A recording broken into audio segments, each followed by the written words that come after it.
Very good evening to all of you. आज से हम लोग स्टार्ट करने जा रहे हैं आप लोग का एक new subject that is called your engineering mechanics. And आज का हम लोग का टॉपिक रहने वाला है, बेसिकली आज हम लोग समझेंगे क्या होता है इंजीनियरिंग मैकेनिक्स हमारे लिए एज ए मैकेनिकल इंजीनियर।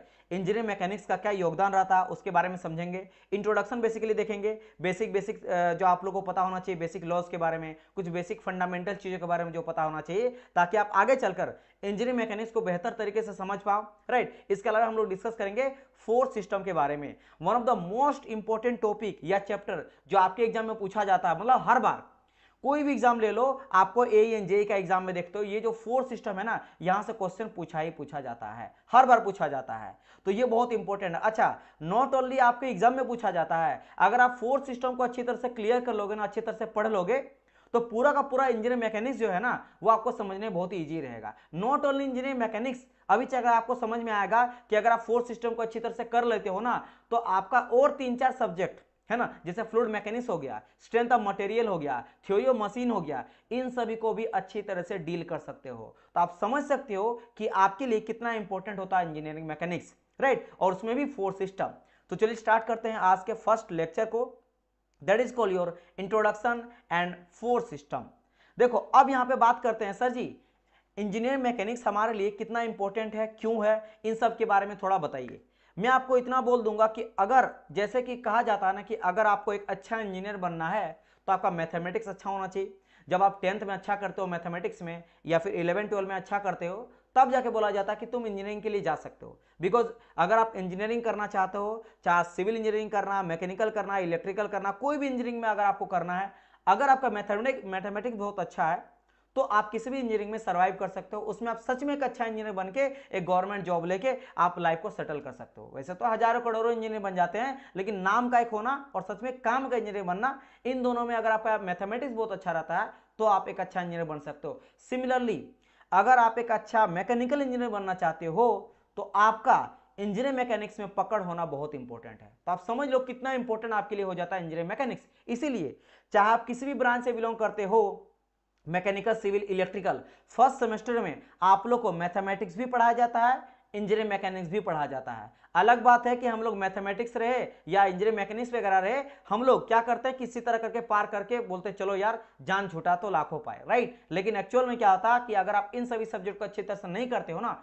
तो आगे चलकर फिर प्रॉब्लम क्रिएट होने लगता है और धीरे धीरे वो बढ़ते जाता है और धीरे धीरे धीरे धीरे आपका लाइफ भर आपको दिक्कत होगा, चाहे कोई गवर्नमेंट जॉब में जा रहे हो या फिर सेमेस्टर में एग्जाम दे रहे हो, राइट। इसीलिए इंजीनियरिंग मैकेनिक्स का होना एज ए मैकेनिकल इंजीनियर आपके लिए बहुत इंपॉर्टेंट है कि आप इसको समझो। अच्छा, not only as a mechanical आप अच्छा इंजीनियर बन सकते हो, अगर आप इंजीनियरिंग मैकेनिक्स को अच्छी तरह से समझ लेते हो ना, पढ़ लेते हो ना, तो क्या होता है कि आप लगभग लगभग जैसे मैंने कहा कि 4 सब्जेक्ट आपका इजी तरीके से क्लियर हो जाएगा। मतलब ये एक तरह से जन्मदाता है, ये जैसे होता है ना पापा, इसी से बेटा बेटा लोग निकलते रहता है, बेटा बेटी जैसे होता है ना कि हम हुए, मेरी बहन हुए, कहां से आए, मम्मी पापा से आए हैं, है ना। तो उसी तरह से इंजीनियरिंग मैकेनिक्स ही एक तरह से यहीं से जन्म लेता है 2-4 सब्जेक्ट। तो अगर आपका ये अच्छा रहेगा तो आने वाले और भी कुछ सब्जेक्ट है जिसको अभी मैं डिस्कस करूंगा, उन सभी सब्जेक्ट में आपका अच्छा पकड़ हो जाएगा, क्योंकि यहीं से वो सबका निकला है। समझ गए कितना इंपॉर्टेंट है इंजीनियरिंग मैकेनिक्स। अच्छा, और जानो और जानो और क्या है इंजीनियरिंग मैकेनिक्स का, क्योंकि अगर आप जैसे आईआईटी का लेवल के सबके आज के टाइम पे आप लोग देखते हो, है ना, जब आप 11th-12th में रहते हो हर कोई आईआईटी वगैरह जाना चाहता है, तो आप देखते हो कि अधिकतर जो प्रॉब्लम रहता है, इंजीनियरिंग बेस्ड प्रॉब्लम रहता है, वो सारे का सारे इंजीनियरिंग मैकेनिक्स से ही रिलेटेड रहता है। या फिर आप बोल सकते हो कि basically engineering mechanics is related to physics. जो मॉडर्न फिजिक्स होता है बेसिकली, जो आईआईटी जेई वगैरह में, नीट वगैरह में पूछा जाता है, समझ गए, या फिर जो आप देते हो कोई भी इस तरह का टेक्निकल एग्जाम के लिए देते हो, आप अधिकतर रहेगा क्या, फिजिक्स से रिलेटेड न्यूमेरिक्स रहता है, वो कहीं ना कहीं इसी से कनेक्टेड रहता है, इंजीनियरिंग मैकेनिक्स से कनेक्टेड रहता है, राइट। दुनिया जहां का जितने भी प्रॉब्लम होता है जो आपको मैकेनिकल से रिलेटेड लग रहा, मशीन से रिलेटेड लग रहा, वो सब का सब प्रॉब्लम आ जाता है इंजीनियरिंग मैकेनिक्स में। सबका सब प्रॉब्लम क्या आ जाता है, इंजीनियरिंग मैकेनिक्स में प्रॉब्लम आ जाता है। अच्छा, और क्या दिक्कत है, अच्छे से अच्छे टीचर इंजीनियरिंग मैकेनिक्स को नहीं पढ़ा पाते हैं। अब मैं आपको बता रहा हूं क्यों। देखो, पढ़ाना अलग बात है और कितना पढ़ाना यह अलग बात है। इंजीनियरिंग मैकेनिक्स जो है ना, ये आप लोग को आईटीआई लेवल से लेकर, डिप्लोमा लेवल से लेकर, बीटेक लेवल से लेकर, एई से लेकर, जेई से लेकर, गेट लेवल, आईएएस लेवल और इसके ऊपर स्कॉलर और पीएचडी लेवल तक का पढ़ाया जाता है। क्यों कि देखो, मैं आपको पहले बता देता हूं कि engineer mechanics is all about problem solution. आप दुनिया जहां का सारा प्रॉब्लम जो होता है ना, वो सब इंजीनियरिंग मैकेनिक्स में आ जाता है। और इस सब्जेक्ट में आपको ज्यादा ज्यादा इंजीनियरिंग मैकेनिक्स का प्रॉब्लम ही सॉल्यूशन करना है, किसी भी तरह का, चाहे जेई रहे या ए रहे एग्जाम रहे। आपको इंजीनियरिंग मैकेनिक्स से लॉ और थ्योरम जो होता है वो बहुत कम पूछा जाता है, अधिकतर आपको प्रॉब्लम देखने को मिलता है, न्यूमेरिकल प्रॉब्लम। अब देखो, आप ट्राई करना, कोई भी जेई ए के को आप उठा लो, एग्जाम उठा लो, अगर पहली बात तो क्वेश्चन रहता ही रहता, 2 रहे, 4 रहे, 5 रहे, 10 रहे, क्वेश्चन मिलेगा। और कैसा क्वेश्चन देखने को मिलेगा? मोस्ट ऑफ द केस में 99% आपको देखने को मिलेगा numerical type question, problem solution. कोई दे दिया हिंज वगैरह, इतना लोड है, इतना पुली है, आपको निकालने बोल रहा है, इतना टेंशन कितना होता है, इतना फोर्स कितना हो रहा है, किस तरह का फोर्स लगा, टेंसाइल फोर्स, कंप्रेसिव, यानी कि कुल मिला के आपको यहां से प्रॉब्लम रहता है। अब दिक्कत में क्यों बोला कि बहुत सारे स्टूडेंट फिर टीचर्स नहीं पढ़ा पाते, करते क्या है ना कि आपको पढ़ाना कितना है किस एग्जाम के लिए, ये बहुत इंपॉर्टेंट होता है इंजीनियरिंग मैकेनिक्स के लिए। देखो, थ्योरम तो सारा का सारा वही लगने वाला है, सारा लॉ जो है वो सबको पढ़ना है, चाहे आप किसी भी लेवल का एग्जाम का प्रिपरेशन कर रहे हो, आपको लॉ और थ्योरम वही पढ़ना है। लेकिन अगर आप मेरे साथ पढ़ोगे ना, तो मैं आपको बताऊंगा कि जो क्वेश्चन बनाओगे, सॉल्यूशन जो करोगे न्यूमेरिकल्स वगैरह, वो किस लेवल का करना और कितना करना, ये बहुत इंपॉर्टेंट है। नहीं तो ये ऐसा समुद्र है ना कि इसमें अगर आप एक बार डूब गए ना तो आप रिटर्न नहीं आ पाओगे, है ना। क्वेश्चन बनाते जाओगे, आपको मजा आते जाएगा, ऐसा बात नहीं कि आपको मजा नहीं आएगा, आपको सॉल्यूशन जब करोगे ना तो मजा आते जाएगा, मजा आते जाएगा, और आप पानी में इतना गहराई में डूब जाओगे कि आप रिटर्न नहीं आना भूल जाओगे। मतलब कहने का मतलब क्या है, सिलेबस से भटक जाओगे। इसलिए बहुत इंपॉर्टेंट है कि मजा तो आ रहा है लेकिन मुझे उतना ही पढ़ना जितना आपके लिए इंपॉर्टेंट, कि बहुत सारा चीज है यहाँ पे, नंबर से प्रॉब्लम है। तो इंपॉर्टेंट ये है कि मैकेनिक्स में सॉल्यूशन तो करना न्यूमेरिकल्स का, लेकिन किस लेवल का। मैं जेई के एग्जाम दे रहा हूं, ए के एग्जाम दे रहा हूं, गेट का दे रहा हूं, तो उसी के अकॉर्डिंग पढ़ना। इसीलिए one of the most complex subject माना जाता है इंजीनियरिंग मैकेनिक्स को। ये आप हल्के में मत लेना, ये सारे बच्चों को बहुत ही कान खोल के इस चीज को ध्यान में ले लो कि इसको पढ़ना, बहुत अच्छे से पढ़ना। क्योंकि मैं आपको पहले बता देता हूं, इसी से आपका स्ट्रेंथ ऑफ मटेरियल, अगर आपका स्ट्रेंथ ऑफ मटेरियल आपको समझ नहीं आता है, या फ्लूइड मैकेनिक्स जो कि यू नो दैट कि वेरी वेरी इंपॉर्टेंट सब्जेक्ट आपके लिए हो जाता है, तो ये और टॉम भी, थ्योरी ऑफ मशीन भी, ये तीनों, और ऊपर से इंजीनियरिंग मैकेनिक्स तो है ही 4, तो 4 सब्जेक्ट का पूरा पूरा अच्छा क्लियर हो जाएगा, है ना। ये पूरा का पूरा आप देखोगे ना, ये सोम, टॉम, एफएम, फ्लूइड मैकेनिक्स, और इसमें हाइड्रोलिक्स भी आ जाएगा, तो आप समझ सकते हो कि 5 सब्जेक्ट हो गया। इन सब में दिक्कत आप लोग को होता होगा, अगर होता है तो आप इंजीनियरिंग मैकेनिक्स अच्छे से नहीं पढ़े होंगे। तो याद रखना कि this subject is very very important for you. तो ये समझ गए एज ए इंजीनियर कितना इंपॉर्टेंट है, एज ए मैकेनिकल इंजीनियर कितना इंपॉर्टेंट है, और as a society of engineering, अगर आप इंजीनियरिंग बैकग्राउंड से रिलेट करते हो, है ना। क्योंकि आपके आसपास में जो इंजीनियर्स रहते हैं, चाहे आईआईटी में कोई गए, नीट में कोई जेई में गए हैं, समझ गए, कोई एनआईटी में गए हैं, कोई और गए हैं, कहीं गए हैं, तो आपका इंजीनियरिंग मैकेनिक्स का होना बहुत इंपॉर्टेंट है। और दुनिया जहाँ का सारा प्रॉब्लम इसी में आ जाता है, इसीलिए ये बहुत ज्यादा भी है इसका स्कोप। तो बहुत ज्यादा में क्या पढ़ना, ये बहुत इंपॉर्टेंट है कि सिलेक्टिव चीज आपको पढ़ना पड़ेगा, according to your need, your exam, उसके अकॉर्डिंग पढ़ना बहुत जरूरी है। समझ गए इतना चीज? चलिए, ये अगर आपको बेसिक चीजें समझ आ गया, देखो हर एक सब्जेक्ट जब आप पढ़ते हो ना, तो उसके पीछे का आपको लॉजिक थोड़ा बहुत पता होना चाहिए। आप कल चलकर जब आप गवर्नमेंट जॉब करते हो, कोई और जॉब करोगे, कहीं अच्छे पोस्ट में रहोगे, कोई अगर पूछ दिया आपसे कि भाई आपने जो सब्जेक्ट पढ़ा इंजीनियरिंग मैकेनिक्स आखिर क्या होता है, या फिर कोई बोल दिया आप इंजीनियर हो, अगर मैं अच्छा इंजीनियर बनना चाहता हूँ भैया, या फिर अंकल, या फिर जो भी है, आपको बोल दिया, पापा ही अगर बेटा आपका बोला, फिर कुछ बोला कि पापा उसके लिए क्या इंपॉर्टेंट होना चाहिए, तो एटलीस्ट आपको इतना तो समझ आना चाहिए कि आपके लिए सबसे बोलेंगे सर मैथमेटिक्स होना चाहिए, मैथमेटिक्स बाद अगर आप मैकेनिकल या सिविल इसमें जा रहे हो तो इंजीनियर मैकेनिक्स होना चाहिए। क्यों होना चाहिए आप उसको समझाओगे आज के लेक्चर के अकॉर्डिंग। और ऐसा नहीं है कि सर जी बस ये समझने की चीज है, एग्जाम में नहीं पूछा जाए, एग्जाम में भी उतना ही पूछा जाता है जितना रियल लाइफ में आप लोग को ये चीज काम आएगा, वो आप लोग को देखने को मिलेगा कहां पे, आपके एग्जाम में भी। तो चलिए स्टार्ट करते हैं। देखो अब बात करते हैं यहाँ पे इंजीनियरिंग मैकेनिक्स। जैसे मैंने आपको कहा इंट्रोडक्शन टू इंजीनियरिंग मैकेनिक्स का अगर बात करेंगे तो आता कहीं ना कहीं फिजिक्स से ही आता है। कि किससे आता? फिजिक्स में ही हम लोग इसके बारे में पढ़ते हैं। आप लोग इसके बारे में ऐसा नहीं है कि कई सारा चीज, क्योंकि फिजिक्स में क्या पढ़ते हैं हम लोग, मोशन के बारे में पढ़ते हैं, रेस्ट कंडीशन पे, या तो रेस्ट में पढ़ेंगे, फोर्स का अप्लाई करेंगे, या फोर्स जब लगेगा तो उसके वजह से मोशन होता है तो उसके बारे में स्टडी करेंगे। हम लोग सेंटर ऑफ ग्रेविटी के बारे में पढ़ेंगे, है ना, मोमेंट ऑफ इनर्शिया के बारे में पढ़ेंगे, वेलोसिटी के बारे में पढ़ेंगे, एक्सेलरेशन के बारे में पढ़ेंगे, मोमेंट के बारे में पढ़ेंगे। ये सब क्या है? This all are based on the 11th 12th 10th, ये 10th 11th 12th में हम लोग पढ़ चुके हैं।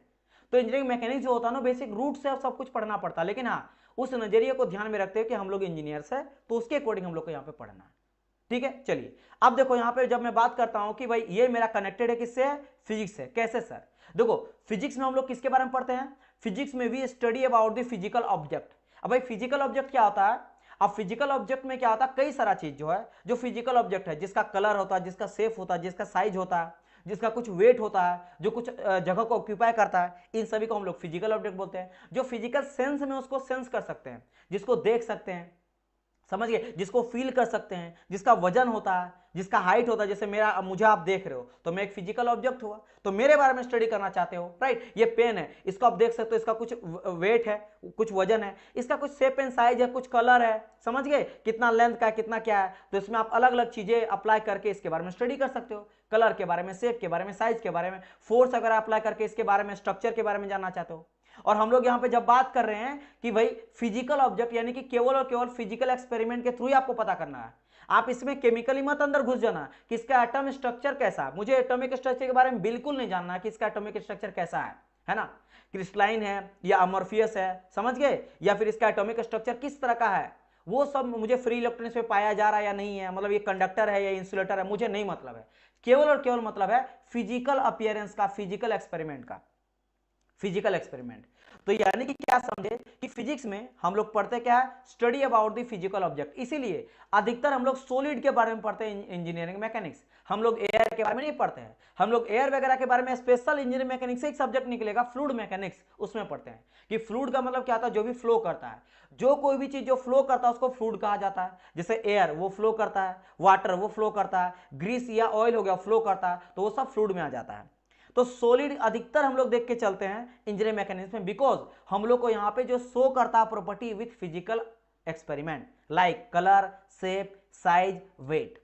एयर को हम लोग बहुत ही कम देखा जाता, कम स्टडी करते हैं, फिर भी फ्लूइड में तो स्टडी करते ही करते हैं। यानी क्या समझे, in physics study about the physical object which show the property with physical experiment like colour, shape, size, weight. इन सभी चीजों के बारे में हम लोग जो स्टडी करते हैं फिजिक्स में, उसको कहते हैं इंजीनियरिंग मैकेनिक्स। अब इसमें से भी अगर हम लोग क्या करेंगे कि इस फिजिक्स को और कॉम्पैक्ट कर दे और छोटा कर दे समझने के लिए, कि पार्ट ऑफ द फिजिक्स जहां पे केवल और केवल फोर्स एंड देयर इफेक्ट, मतलब फोर्स और फोर्स का इफेक्ट के बारे में केवल अगर स्टडी करना चाहते हैं तो वो कहा जाता है इंजीनियरिंग मैकेनिक्स। मैं कितना छोटा कर दिया, फिजिक्स में भाई फिजिकल बॉडी के बारे में पढ़ते हैं, अब ये कई सारा हो जाएगा, कई सारा चीजें हैं, कई सारा लगता है, यहाँ पे स्पीड पढ़ते हैं, एक्सेलरेशन पढ़ते हैं, है ना, चेंज इन वेलोसिटी पढ़ते हैं, मोमेंट पढ़ते हैं, कई सारी चीज पढ़ते हैं। लेकिन अगर केवल और केवल हम लोग फोर्स के बारे में पढ़ते हैं उसी पार्ट ऑफ फिजिक्स में, we only study about the force and the effect of force. अब भाई इफेक्ट ऑफ फोर्स क्या है, जैसे ये रहा मेरा एक बॉडी है, इसे फोर्स लगाया और इस फोर्स की वजह से मोशन करने लगेगा, फोर्स की वजह से तो मोशन कर रहा है, गति में आ रहा है, तो उसको हम लोग पढ़ते हैं इंजीनियरिंग मैकेनिक्स में। यानी कि in engineering mechanics engineering mechanics is the part of physics in which we deals या फिर we study about the force and the effect of force. समझ गए, समझ गए। अच्छा, इसको और तरीके से समझो, इसी तरीके से, जैसे कि अब मान लो फोर्स अप्लाई कर रहे हो, मेरे पास ये ऑब्जेक्ट है और मैं फोर्स इस तरह से अप्लाई कर रहा हूं, लेकिन मैं ज्यादा फोर्स अप्लाई नहीं कर पा रहा। मान लो आपके पास बड़ा सा पत्थर है और एक बेबी है, बच्चा है 2-3 साल का, जो पत्थर को पुश कर रहा है, क्या उसको धक्का दे पाएगा? नहीं कर पाएगा। तो यानी कि उस समय पे वो बॉडी रेस्ट कंडीशन में रह सकता है ना। लेकिन उस फोर्स का अगर आपको इफेक्ट देखना, इफेक्ट मतलब जब तक वो मोशन नहीं करेगा उसका इफेक्ट नहीं दिखेगा। भाई फोर्स का इफेक्ट कब पता चलेगा? आप पत्थर को अगर धक्का दे रहे हो और पत्थर हिल ही नहीं रहा तो कोई इफेक्ट नजर आ रहा है? आप थक गए सुबह से लेकर शाम तक और पत्थर हिला ही नहीं, या कोई बड़ा सा दीवार या हाथी है, धक्का दे रहे हो, या फिर आप सोच रहे हो उसको धक्का दे के हम हाथी को इधर से उधर ले जाएंगे, लेटा हुआ है, नहीं होने वाला कुछ, तो इफेक्ट तो नजर नहीं आया। उसी बॉडी में इफेक्ट आएगा जब उसमें कोई मोशन देखने को मिलेगा। आपने धक्का लगाया, टूटा फूटा, हिला डुला, कुछ तो हुआ, तब हो गया इफेक्ट। इफेक्ट मतलब उसमें मोशन आया। यानी कि ये समझे कि हम लोग इंजीनियरिंग मैकेनिक्स में स्टडी करते हैं जब बॉडी रेस्ट में भी रहता है या बॉडी मोशन में भी रहता है, क्योंकि जब आप फोर्स अप्लाई करते हो जरूरी नहीं कि मोशन ही कर दे, इसलिए फोर्स एंड फोर्स का इफेक्ट का बात करा गया है कि वो रेस्ट में भी रह सकता है और वो बॉडी मोशन में भी रह सकता है।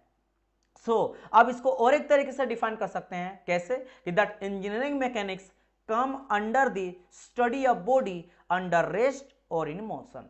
यानी कि इंजीनियरिंग मैकेनिक्स में हम लोग इंजीनियरिंग मैकेनिक्स उसके अंडर में आता है जिसमें हम लोग स्टडी जो करते हैं बॉडी का, वो या तो रेस्ट कंडीशन में रह सकता है या फिर वो मोशन में भी रह सकता है। तो this is the two definition of engineering mechanics. कहां से आया, क्या इसका इंपॉर्टेंस है एज ए मैकेनिकल इंजीनियर और एज ए सिंपली इंजीनियर, ये आप समझे। क्या यहां तक आप लोगों को चीजें क्लियर है? तो मैं आगे बढ़ जाऊंगा। सर रेजोल्यूशन ऑफ वेक्टर के बारे में बिल्कुल बताएंगे डियर। आप बिल्कुल हड़बड़ा क्यों रहे हो? विवेक यादव, आप बिल्कुल ना टेंशन, बिल्कुल भी टेंशन ना लो, है ना, आप बिल्कुल भी टेंशन ना लो। आप यहां पे जब आ गए हैं ना, तो मैं आप लोग को ए टू जेड में बिल्कुल रूट से मैं एकदम जीरो से स्टार्ट किया हूं। मैं आप लोग का 11 12 जो आप लोग 10 में भी छूट गया ना, वो भी चीज मैं पढ़ा के जा रहा हूं कि आप भूल गए हो तो आप रिवीजन कर लेना, याद हो जा रहा आपका, समझ गए। और जो बच्चा नहीं जानता उसके लिए भी है, तो आप बिल्कुल टेंशन ना लो, है ना। क्लियर है। बस आप लोग का काम क्या है कि जितने बच्चे लाइव हैं, जब भी मैं आपसे पूछूंगा एक टॉपिक के बाद कि समझ आया या नहीं आया, तो आपको बोलना क्लियर है सर। जब भी मैं बोलूंगा क्लियर हो गया, समझ आया। अगर आप लोग को डाउट रहेगा तो you can ask me any question. आप 100 बार मेरे से पूछोगे, I will try to answer you 100 time. जितना बार आप पूछोगे मैं उतना बार आप लोग का आंसर करूंगा। कोई भी चीज समझ नहीं है तो मुझे बताना, है ना। आप बिल्कुल टेंशन ना लो, हर एक चीज समझाया जाएगा, ठीक है। सर एग्जाम अलाउड है, वो आप टीम से एक बार पूछ लेना, ठीक है। एक बार टीम से पूछ लेना। अभी फिलहाल डियर जितने भी डाउट है ना डियर, सबके पास मेरा नंबर भी है, टीम ले सकते हो, आप बात कर लेना। सारे जी अलग अलग जो चीज आपको पूछना है ना, जो क्लास से हटके है, क्योंकि देखो बच्चे बाद में भी ये क्लास को देखेंगे। आप कोई अदर एग्जाम के बारे में, कोई और चीज के बारे में यहाँ डिस्कस करूंगा तो उनको लगेगा भाई किस चीज के बारे में बात कर रहा है, तो समझ गए ना। इसीलिए हम लोग फोकस रखेंगे स्टडी के ऊपर, केवल इसके ऊपर रखेंगे कि बाद में ही बच्चे इसको देखेंगे, समझ गए। चलिए यहां तक क्लियर हो गया। अब ये सब के बारे में बाद में डिस्कस करेंगे, डेट टूट के बारे में एक्सटेंड होगा नहीं होगा, ठीक है। चलिए ओके, अब बात करते हैं आगे। नाउ अब जब इतना आप लोग समझ गए होंगे कि इंजीनियरिंग मैकेनिक्स का क्या ही इंपॉर्टेंस है ना, कितना इंपॉर्टेंस है एज ए इंजीनियर और as a mechanical engineer. Now अब बारी आता है सर इंजीनियरिंग मैकेनिक्स कितना भाग में डिवाइड कर सकते हैं। तो देखो इंजीनियरिंग मैकेनिक्स में क्या हम लोग पढ़ते हैं, वही फोर्स लगाते हैं और फोर्स का इफेक्ट पढ़ते हैं। उसी के बेसिस पे इसको 3 भाग में डिवाइड करा, और ये बेसिकली पार्ट नहीं है, ये अलग अलग सब्जेक्ट ही है इंजीनियरिंग मैकेनिक्स का। और इसमें पूरी तरह से ना पीएचडी आदमी करता है, पूरा लाइफ बिता देता है एक सब्जेक्ट में। देखो तो इंजीनियरिंग मैकेनिक्स को मेनली तो 2 भाग में पहले डिवाइड किया जाता था, लेकिन आज के टाइम में इसको 3 भाग में डिवाइड करा गया। एक होता है मेरा स्टैटिक्स और एक हो जाता है मेरा डायनेमिक्स। क्या हो जाता है, एक हो जाता है मेरा स्टैटिक्स, एक आ जाता है डायनेमिक्स। जब मैं यहां पे बात करता हूं स्टैटिक्स का, स्टैटिक मींस क्या होता है, when the body is in rest, और आप बोल सकते हो रेस्ट में है या मोशन नहीं कर रहा, नॉट इन मोशन, यानी कि mechanics of solid at rest condition.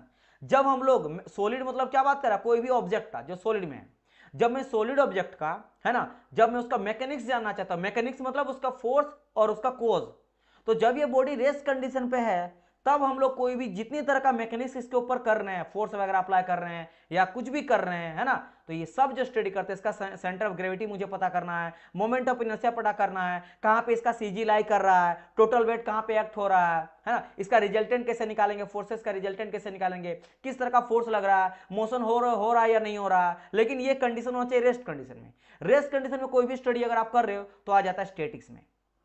क्या बोलते हैं, स्टैटिक्स में आ जाता है। और ये किस सब्जेक्ट हम लोग डील करते हैं, हम लोग डील करते हैं स्ट्रेंथ ऑफ मटेरियल। किसमें, स्ट्रेंथ ऑफ मटेरियल, मटेरियल में। आप अगर स्ट्रेंथ ऑफ मटेरियल पढ़े होंगे तो क्या आप लोग कभी भी ऐसा देखे होंगे कि बॉडी जो मोशन में नहीं, वो हमेशा चाहे कोई बीम ले लिया जाता है, कोई पिलर ले लिया जाता है, कोई अलग अलग तरह का आप देखोगे बीम रहेगा, कैंटिलीवर बीम रहेगा, डिफ्लेक्टेड, उसमें हम लोग फोर्स वगैरह लगाएंगे, मोमेंटम निकालते हैं, shear force bending moment diagram निकालते हो, कॉलम स्ट्रक वगैरह रहता है। ये सब चीज जो पढ़ते हो वहां पे आप कभी भी मोशन में स्टडी नहीं करते हो, वो बॉडी रिजिड रहता है, रेस्ट कंडीशन में रहता है, देन अप्लाई करते हैं फोर्सेस वगैरह, मोमेंट वगैरह, और उसमें देखते हैं हम लोग। यानी कि अगर हम लोग मैकेनिक्स का एक पार्ट को डिवाइड कर दे, जब बॉडी रेस्ट कंडीशन में रहे उसका मैकेनिक्स अगर स्टडी कर रहे हैं, मैकेनिक्स के बारे में जान रहे हैं, तो वो आ जाता है स्ट्रेंथ ऑफ मटेरियल में, जिसको हम लोग स्टडी करते हैं। तो एक सब्जेक्ट हो गया, एक इंजीनियरिंग का पूरा एक बैकग्राउंड हो गया जिसके बारे में पढ़ा जाता है। नाउ अब बारी आता है क्या, मैकेनिक्स में डायनेमिक्स के बारे में। किसके बारे में, डायनेमिक्स, यानी कि अब मोशन में, यानी कि अब केवल फोर्स अप्लाई नहीं कर रहे हैं, हम लोग फोर्स का इफेक्ट भी जानना चाहते हैं। यानी कि क्या बोल रहा है, इफेक्ट ऑफ फोर्स। अब ये फोर्स का इफेक्ट मतलब क्या होता है, जब वो बॉडी मोशन करेगा, क्योंकि फोर्स नहीं, उसका इफेक्ट हो रहा कि नहीं। जैसे मान लो आप क्या कर रहे हो, बॉल आपका रखा हुआ है लेकिन बॉल ना एकदम रुका हुआ है, तो वो पड़ा, और कोई बच्चा है या फिर कोई चींटी मान लो है, समझाने के लिए जैसे आप समझ लो, है ना, कि उसको धक्का देना चाह रहा, कोई इफेक्ट ही नहीं हो रहा। आप जैसे मारेंगे, जैसे देखो मार रहा है तो ये मोशन करेगा अब, यानी कि यहाँ पे क्या हो रहा कि बॉडी अब मोशन भी करने लगा। अब मैं जानना चाह रहा हूं क्या, कितना, देखो यहाँ पे क्या क्या चीज पता चला। एक तो हम लोग फोर्स के बारे में जानेंगे, फोर्स मान लो यहाँ पे 10 न्यूटन लगा। अब इसके बाद इसमें कुछ ना कुछ स्पीड एक्सेलरेशन वगैरह आ रहा है, यानी इसका कोज, है ना, कोज के बारे में जान रहा है। कोज यानी कि मोशन क्यों किया, क्या इसमें हो चेंजेस देखने को मिल रहा है, एक्सेलरेशन कितना चेंज हो रहा है, वेलोसिटी वगैरह कितना हो रहा है, कितना टाइम के बेसिस पे कितना डिस्टेंस ट्रेवल कर रहा है, किस प्रोजेक्शन से ऊपर नीचे जा रहा है, गिर रहा है, ये सब चीज है ना। अगर फ्रिक्शन फोर्स आ रहा तो वो कितना लग रहा है, एयर को कितना चीरते हुए जा रहा है, ये सब कैलकुलेशन कर रहे हैं इफेक्ट के बारे में। तो ये सब आ जाता है डायनेमिक्स में, यानी कि mechanics of solid in motion. अब ये कौन सा सब्जेक्ट में पढ़ता है सर, इंजीनियरिंग, आपका इंजीनियरिंग के किस सब्जेक्ट में हम लोग पढ़ते हैं इसके बारे में, तो ये आ जाता है थ्योरी ऑफ मशीन। टॉम में थ्योरी ऑफ मशीन एक ऐसा सब्जेक्ट है जिसमें हम लोग स्टडी करते हैं जब कोई भी बॉडी क्या रहता है, कोई भी ऑब्जेक्ट मोशन में रहता है। जैसे सर एग्जांपल बताइए, क्या हम लोग रियल लाइफ में इस चीज को फील करते हैं, बिल्कुल करते हो। मैं आपको बता रहा हूं, आपके घर में बाइक है, कार होगा, ट्रक देखते होंगे, है ना, ये सारा का सारा जो मशीन पार्ट देखते होंगे, यहां पे सब तो मोशन कर रहा है भाई।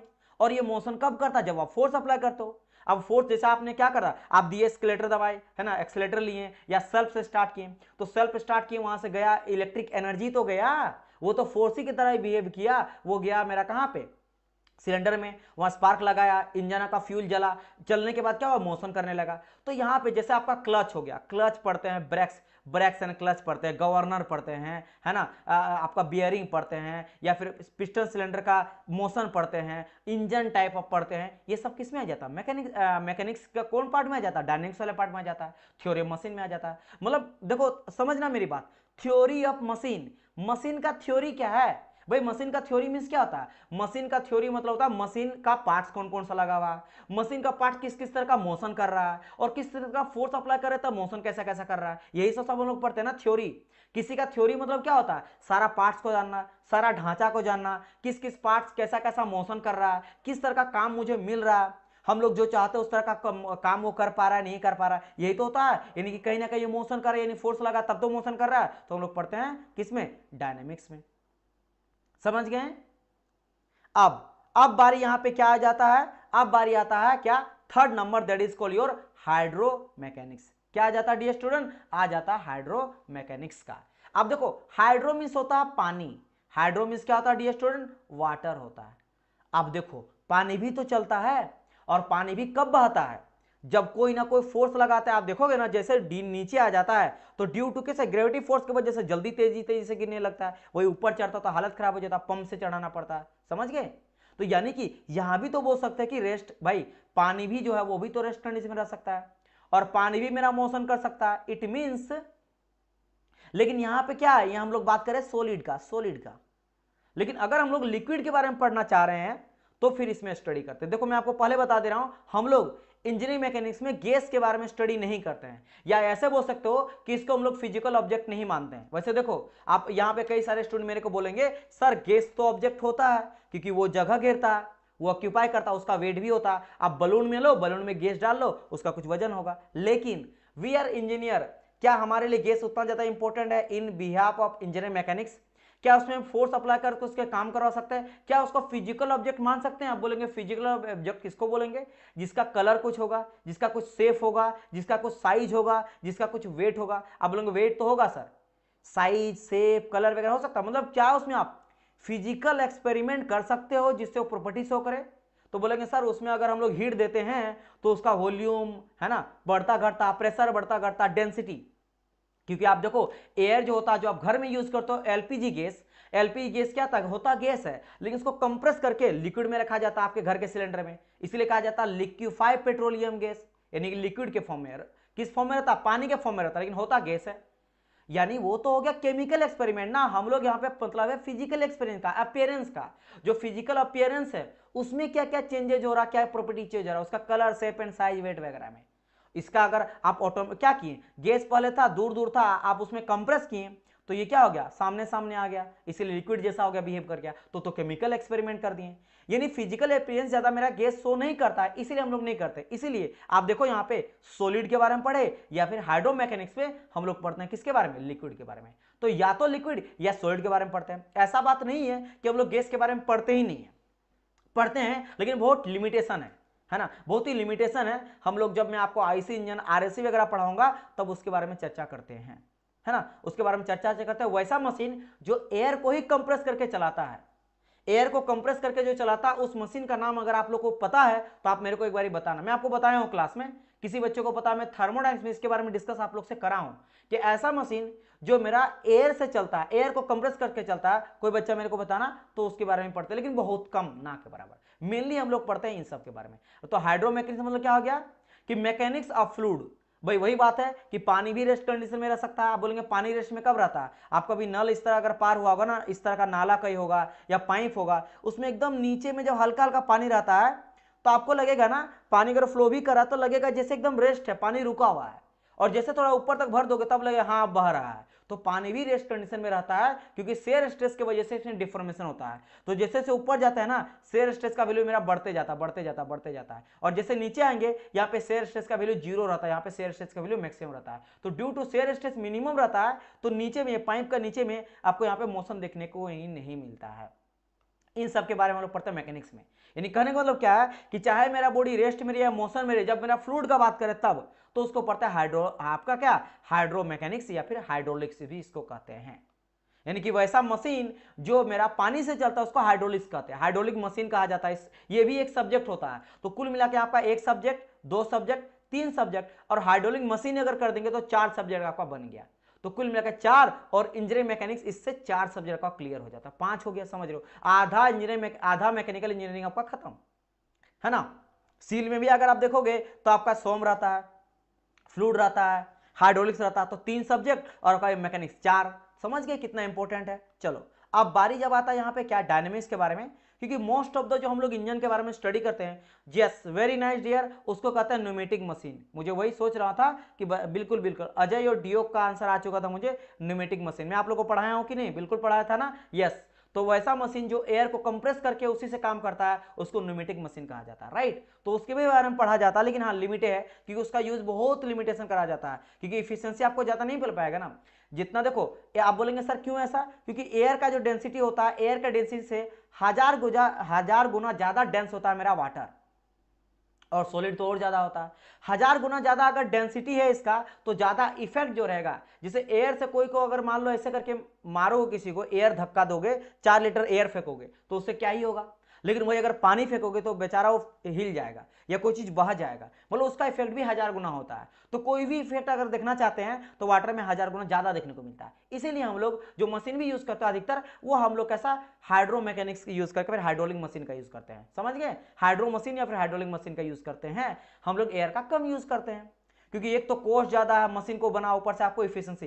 भाई कुल मिला के कर कल मैं आपको ऐसा इंजन बना के दूंगा है ना जो चलेगा एयर से, लेकिन मैं बोलूंगा कि इसका स्पीड जो है ना वो स्पीड है आपका इस तरह से, मैं बोल दूंगा कि 2 किलोमीटर पर आवर, मतलब उससे भी गंदा मैं कुछ बोल दूंगा है ना कि पता चलेगा 10 किलोमीटर जाते जाते, मेरा 10 किलोमीटर घर है और जाते जाते 10 घंटा हो जाएगा। बोलेंगे, आप बोलेंगे भाई साहब मुझे पैदल चल जाऊंगा, उससे बेटर है मैं पैसा देके चल जाऊं बाइक में या कार में या फिर खुद का बाइक ले लूं, लेकिन मैं इतना स्लो नहीं जा सकता हूं, 4 घंटा टाइम लग जाए। भाई टाइम का भी तो अहमियत है, टाइम का भी तो कीमत है ना। आज के टाइम पे तो टाइम ही सबसे इंपॉर्टेंट हो जाता है। तो इतना टाइम किसके पास है? तो मशीन बने ना बने, हाँ लेकिन हाँ कई लिमिटेशन वर्क है ना, जहां पे पैसा मैटर नहीं करता है, हाई कैपेसिटी मैटर करता है, और कहीं कहीं पे वेट भी कम चाहिए, जैसे मान लो एयरप्लेन वगैरह में वहां कम से कम वजन चाहिए, तो हम लोग उस तरह का मशीन का यूज करते हैं। जो जैसे वहां पे जो रेफ्रिजरेटर भी यूज करता है वो एयर से चलता है, एयर से चलने वाला हम लोग रेफ्रिजरेटर का यूज करते हैं, क्योंकि वहां पे ज्यादा वजन हम लोग कैरी नहीं कर सकते, एक तो इंसान, एक तो उतना सामान, अगर रेफ्रिजरेटर का भी भारी रहेगा तो दिक्कत है, इसलिए हम लोग एयर रेफ्रिजरेटर का वहां पे यूज किया जाता है। तो कहीं कहीं पे यूज करते हैं। खैर बात यहाँ पे जा रहा, सर एयर प्रेशर में बहुत फोर्स होता है। हाँ होता है डियर, होता है। मैं इफिशिएंसी की बात किया, आप समझे नहीं? Sandeep Kumar, I am talking about the efficiency. Efficiency मतलब आउटपुट, जितना आउटपुट आपको मिलता है वाटर से उतना नहीं मिलता। और बाकी में जो फोर्स का बात करा ना, वो मैं बात करा, देखो आप जैसे बोले कि सर एयर प्रेशर बहुत ज्यादा होता है, लेकिन अगर मैं उसी को मशीन में फ्लूइड में चला दूं तो उससे कई गुना ज्यादा होता है, 1000 गुना ज्यादा डेंस होता है, तो 1000 गुना ज्यादा इफेक्ट, जितना ज्यादा होता है उससे ज्यादा ही देखने को मिलता है इससे, है ना। जैसे आप देखेंगे ना, एयर प्रेशर को हम लोग एयर प्रेशर कहा जाता है ना, आपका वाटर प्रेशर, तो वाटर से किसी चीज को काटा जाता है, ड्रिलिंग वगैरह भी किया जाता है, मशीन को काटा जाता है पानी से, धारदार इतना तेज से निकलता है आंसू, है ना, समझ गए। तो उससे 1000 गुना ज्यादा डेंस होता है। मैं ऐसे बात किया कि एयर को अगर मैं नॉर्मली ऐसे लूंगा, मान लो एयर आपका एक बलून है बहुत बड़ा, उस बलून को खोल दूंगा, है ना, तो कितना ही इफेक्ट रहेगा, कोई दीवार धंस जाएगा नहीं होगा। लेकिन एक बड़ा सा अगर पानी आए और पानी डैम की तरह आए, तो आपको पता ना बाढ़ आता तो नदी, सब कुछ नदी के चलते जो नदी से बाढ़ आ जाता तो घर वगैरह सब कुछ गिरा उड़ा देता, तो कितना ही पावरफुल होता है।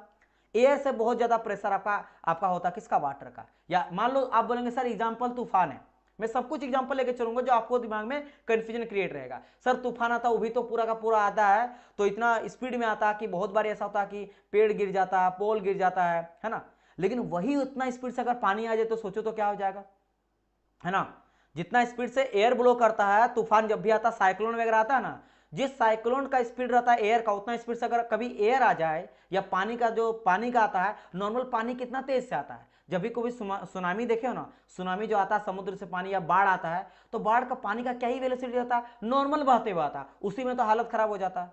तो जितना स्पीड से हवा चलता है उस में पानी चलने लगे ना, तो भाई साहब पूरा का पूरा साफ हो जाएगा, किसी को नहीं छोड़ेगा बक्स से, सोचो। तो उसका इफेक्ट बहुत ज्यादा होता है। एयर जितना होता है, मैं बोल दिया ना कि एयर से डेंसिटी मेरा होता है 1000 गुना ज्यादा वाटर का, है ना, या फिर लिक्विड का बोलेंगे, फ्लूइड का ज्यादा बोलो, फ्लूइड का। तो इसका इफेक्ट भी जितना रहेगा ना, वो भी 1000 गुना ज्यादा देखने को मिलता है। इट्स दैट्स वाई, देखो आपको समझना बहुत इंपॉर्टेंट है, नहीं तो कल चलकर आपको कोई पूछ देगा, आप इंजीनियर हो, समझो मेरी बात। आपको सिर्फ जो देखो, आप जब इंजीनियर रहोगे ना, आपको सच में आना चाहिए। जैसे देखो, जब मैं आप लोगों को पढ़ा था थर्मोडायनेमिक्स, तो आपको कितना सारा चीज समझ आया, हीट कैसे ब्लो करता है। हीट ट्रांसफर जब पढ़ाया जाता है तो आपको क्या समझ आता है कि मोड ऑफ हीट ट्रांसफर, कैसे कैसे हीट का ट्रांसफर होता है ना। जब आईसी इंजन पढ़ोगे तो आपको समझ आया कि बाइक कार वगैरह चलता कैसे है, कौन अच्छा बाइक को ज्यादा देर तक मुझे अगर रखना है उसका इंजन को अच्छा, तो किस तरह का पेट्रोल डालेंगे, कंडीशन क्या होना चाहिए। ट्रक है तो उसके लिए कंडीशन क्या होना चाहिए, स्पीड लो होना चाहिए, है ना, ये आपका वेट ज्यादा होना चाहिए। अगर छोटा बाइक लियो तो उसके लिए हाई स्पीड लेकिन लो रहना चाहिए आपका वेट, है ना, समझ के, वजन कम होना चाहिए, लोड कम होना चाहिए, स्पीड ज्यादा होना चाहिए, तब इफिशिएंसी बढ़ता है। और सीनेट नंबर, ऑक्टेन और पेट्रोल डीजल कई सारा चीज। आरसी पढ़ते तो उसमें आपको पता चलता है कि किस तरह से आपका काम करता है रेफ्रिजरेटर, किस तरह से आपका काम करता है घर का एसी। यहां पे आप पढ़ रहे हो कि किस तरह से दुनिया का हर एक मैकेनिक्स से रिलेटेड चीजें काम करता है, तो पता होना चाहिए, कोई पूछे तो ये सब आपको पता होना चाहिए। समझ गए, चलिए ओके। नाउ अब बात करते हैं कि मैकेनिक्स हम लोग डायनेमिक्स समझ गए। अब इस डायनेमिक्स को दो भाग में डिवाइड किया है, जो जिनसे इन्वॉल्व रहता है मोशन, जिसमें फोर्स अप्लाई करेंगे, फोर्स का कोज भी देखेंगे, उसके लिए आ जाता है दो भाग में डिवाइड करते हैं आगे। अब दो भाग में क्यों डिवाइड किए, एक आ जाता है मेरा काइनेमेटिक्स, क्या जाता है, एक आ जाता काइनेमेटिक्स और जाता काइनेटिक्स। अब देखो ये भी दोनों, ये अगर कोई बच्चा डिप्लोमा का होने, डिप्लोमा तो साथ में पढ़ते हैं, लेकिन जो बीटेक वाले स्टूडेंट है ना, इन दोनों को भी अलग अलग सब्जेक्ट में पढ़ा जाता है। ये भी अलग सब्जेक्ट होता है, पूरा का पूरा अलग एक बुक होता है, ये भी अलग बुक अलग एक सेमेस्टर में पढ़ा जाता है। तो काइनेमेटिक्स जो हो जाता है, काइनेमेटिक्स में हम लोग क्या पढ़ते हैं, प्योर मोशन में के बारे में पढ़ते हैं। ओनली मोशन आप बोल सकते हो, केवल और केवल मोशन। देखो फोर्स लगा तभी तो मोशन कर रहा है, लेकिन जब हम लोग काइनेमेटिक्स पढ़ते हैं तो हम लोग को मतलब नहीं है कि भाई वो क्यों जो है वो फोर्स लगा क्यों हो रहा है, केवल और केवल मुझे पता लगा कि भाई मोशन किया है, मोशन के बारे में स्टडी करना। बोलेंगे सर एग्जांपल मेरे को बताइए, बिल्कुल मैं आपको एग्जांपल दे रहा हूं, आपका कार। क्या कभी आप ट्राई किए हो कि भाई आप जैसे बोलते हो ना कितना स्पीड से आया, तो आप बोलते हो यहाँ पे बाइक, तो सर मैं ना 40 किलोमीटर पर आवर की स्पीड से आया, तो बोलो चलो ठीक है, अच्छा है, इसी तरह चलाना, ज्यादा स्पीड मत चलाना। फिर बोलूंगा तुम कितना स्पीड से आया, तो बोलेंगे सर मैं 110 किलोमीटर पर आवर की स्पीड से आया। तो मैं क्या बोलूंगा, अरे भाई इतना स्पीड से मत आना, बाइक दिया गया सुविधा के लिए, ताकि आप जो है कष्ट ना करो, अपने आराम करो। इंजीनियर बनाया, इंजीनियर ये सबको क्यों बनाया, ताकि आपको दिक्कत ना हो, लेकिन ये नहीं कि आप हीरोगिरी बनो, हीरोगिरी के चक्कर में कभी कुछ हो जाएगा ना तो लेने का देनी पड़ जाएगा, समझ गए।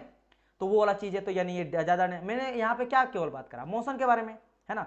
एक तरह से स्पीड जो मैंने बात करा, स्पीड बात करा, या वेलोसिटी आप ले लो, है ना, डिस्टेंस अपॉन टाइम स्पीड, या आपका डिस्प्लेसमेंट अपॉन टाइम वेलोसिटी, या एक्सेलरेशन, ये सब जो है मोशन के बारे में केवल पता कर रहे हैं। मैं ये बिल्कुल नहीं देख रहा हूं कि आखिर ये मेरा इंजन जो चला वो फोर्स इतना आया कैसे, मोशन क्यों हुआ, मुझे मतलब नहीं है भाई, वो इंजीनियर का काम है, मेरे को उससे क्या मतलब है। मेरे को ये मतलब है कि बाइक स्पीड या फिर बाइक कोई स्पीड नहीं चल पाता है, बहुत धीरे धीरे चलता, तो इंजन खराब है, तो मुझे वो नहीं मतलब है कि फोर्स क्यों नहीं कम आ रहा है, मैं डायरेक्ट बोल दूंगा कि बाइक मेरा खराब है, तो मुझे स्पीड करके दे दो, समझ आया। या कोई और चीज है, कोई और इंजन है या पंखा है, बहुत धीरे धीरे चल रहा है, आपको मतलब नहीं है कि वो किस तरह का एनर्जी ले रहा, कौन सा फोर्स जाके वहां दे रहा, तब जाके वो फैन चल रहा है। अगर फैन धीरे चल रहा है तो आप डायरेक्ट जाओगे, जाके इलेक्ट्रिशियन को बोलोगे कि भाई मेरा फैन धीरे चल रहा है, मुझे मतलब नहीं, मुझे ठीक करके दो, वो बोलेगा ठीक है मैं करके देता। अब आपको वो तो पढ़ाता नहीं है कि सर इसमें ये खराब है, वो खराब है, ये खराब है, उसके वजह से फोर्स कम जनरेट कर पा रहा है, वो आपको मतलब नहीं है। तो जब हम लोग केवल केवल ओनली मोशन के बारे में पढ़ते हैं, जिसको कहा जाता है प्योर मोशन या ओनली मोशन, तो वो हो जाता है मेरा काइनेमेटिक्स, मैकेनिक्स का एक पार्ट आ जाता है, वो भी डायनेमिक्स में, कि मोशन तो यहां भी हो रहा है। और अगर मुझे दोनों चीज पता करना है कि सर अब मुझे मोशन और उसका रीजन भी पता करना है, तब आ जाता है kinetics. Motion and it's effects. उसको जैसे फोर्स हो गया और कपल हो गया, या आप मोमेंट ले सकते हो, मोमेंट तो फोर्स है और फोर्स की वजह से कपल आ जाता है, बेंडिंग आ जाता है। जैसे मान लो कोई इस तरह का बीम है, जैसे अगर मैं आपके पास कैसे समझाऊंगा, जैसे सपोज करो क्या है कि मेरे पास ये आपका स्टील का एक स्टील रूल है। अब स्टील रूल को देखो, ये मैं बेंड किया, इतना बेंड हो गया है ना, इतना बेंड हो गया। अब केवल अगर हम लोग बच्चा बच्चा खेल रहे हैं कि मैं इतना बेंड करके दिखा दिया, तेरे अंदर कितना ताकत है, मैं बच्चा को दूंगा, बेचारा इतने कर पाएगा, और कोई लेगा वो पूरा मोड़ देगा, है ना। तो केवल इसके बारे में देख रहे हैं। लेकिन अब मैं बोल रहा हूं कि नहीं, ये जब इतना मुड़ा ना तो कितना फोर्स लगा, तो इतना मुड़ा भाई, यानी कि मोशन हो रहा है, इसका मोशन देख रहे हैं और इसका इफेक्ट भी देख रहे हैं कि मैं 10 किलोमीटर का फोर्स लगाया। आप कोई बोला मैं 20 का लगा रहा हूं तो इतना जा रहा, कोई बोला मैं 30 का लगा रहा तो इतना सट जा रहा, कोई बच्चा बोलेगा मैं केवल 5 का लगा रहा तो हिल नहीं रहा, राइट। तो मोशन और उसका फोर्स यानी बेंडिंग या कपल, ये सब क्या हो गया, उसका इफेक्ट। तो this is the effect of force. ये क्या हो जाता है, मेरा इफेक्ट हो जाता है फोर्स का, और this is the force, forces यानी मोशन, फोर्स की वजह से मोशन कर रहा है और उसका रीजन भी जानना चाह रहा है। जैसे कि ये सब फुटबॉल आप खेलते हो, क्रिकेट खेला जाता है ना। तो हम लोग याद करो, यहां पे आज के टाइम पे दोनों चीज को मेजर करा जाता। पहले क्या मेजर किया जाता था, मेजर केवल किया जाता था मोशन के बारे में, काइनेमेटिक्स के बारे में। जैसे कि नहीं कहा जाता कि बॉल जो है ना वो इतना दूर मोशन किया है ना, इतना दूर मोशन करके गया, इतना डिस्टेंस का, डिस्टेंस वगैरह देखते थे कैसा गया, वो सर्कल दिखा जाता था। आप देखते होंगे क्रिकेट वगैरह में ऐसे दिखा जाता कि ऐसे ऐसे करके यहां जाके गिरा। तो ये सब क्या बात कर, केवल मोशन के बारे में स्टडी कर रहे हैं कि भाई मेरा कितना स्पीड से गया, या दिखाया जाता ना कि इतना किलोमीटर पर आवर के स्पीड से गया। आप देखे होंगे कभी कभार जब कहा जाता नहीं सबसे लंबा सिक्स है इस आईपीएल का या फिर क्रिकेट वर्ल्ड कप का, तो वहां लिखा जाता है कि इतना किलोमीटर, 106 किलोमीटर, 110 किलोमीटर, ऐसे लिखा जाता है किलोमीटर पर आवर के साथ, इस तरह से कहा जाता है, राइट। लेकिन आज के टाइम पे अगर हाई आप देखोगे तो कई जगहों पे उसका कोज भी दिखाया जाता है कि बल्ला के द्वारा कितना फोर्स लगा, या इसको नहीं दिखाया जाता। लेकिन अगर मुझे ये भी पता करना है कि बल्ला के द्वारा कितना जो बैट है कितना फोर्स अप्लाई किया, कितना जोरदार लगा, उसके बारे में नहीं जानना है, किसी को मतलब नहीं है ना। वो तो कोई बोल देगा भाई धोनी है तो भाई है उसके अंदर ताकत, है ना, तो यानी फोर्स की वजह से हुआ। तो वो जब कोच जाना तो फिर काइनेटिक्स आ जाता है, उसमें दोनों चीज को जानना रहता है। बाकी समझ गए, फ्लूइड में हम लोग वाटर के बारे में पढ़ते हैं। तो क्या ये चीज समझ आया आप लोग को? अब आप लोग फिर से बताइए कि सर क्लियर है, तो मैं आगे बढ़ जाऊंगा। अगर कोई यहां से कोई दिक्कत है यू कैन आस्क मी, ठीक है।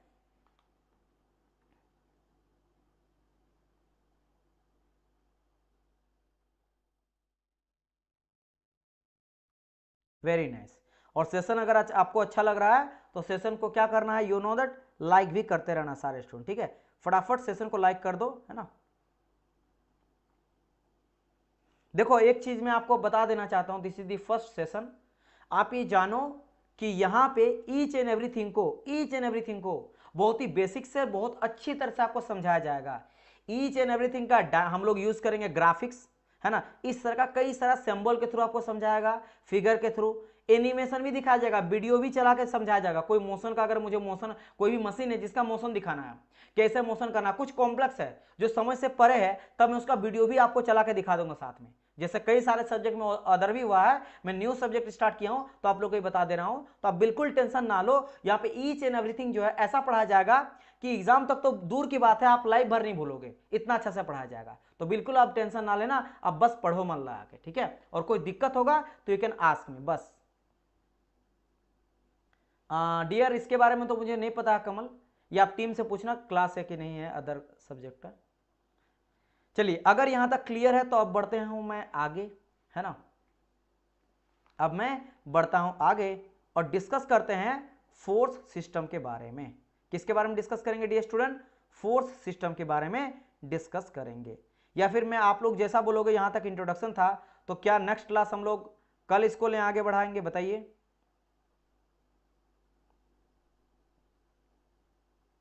ठीक है, बताइए, आप लोग से एक बार पूछ लेता हूं मैं।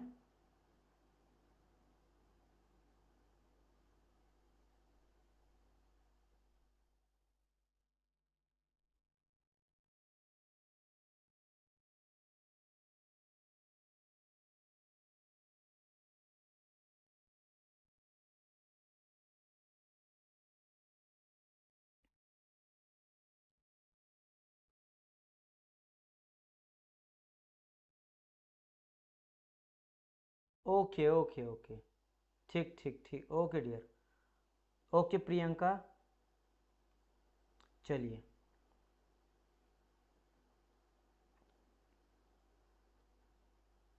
चलिए तो हम लोग यहीं तक रहने देते हैं आज का सेशन, ठीक है। अभी बस आप लोग को इंट्रोडक्शन समझ आया ना। हाँ, मैं सोचा था थोड़ा फोर्स के बारे में समझा दूंगा, बेसिक बेसिक चीजें, है ना, फोर्स सिस्टम के बारे में समझा दूंगा, बट कोई बात नहीं, ये सब सब देखो, फोर्स का मैं इफेक्ट आपको समझाऊंगा रिलेट करके, बहुत मजा आने वाला है। तो आप लोग को कल फिर से जुड़ना सेम टाइम पे 8:30 से लेकर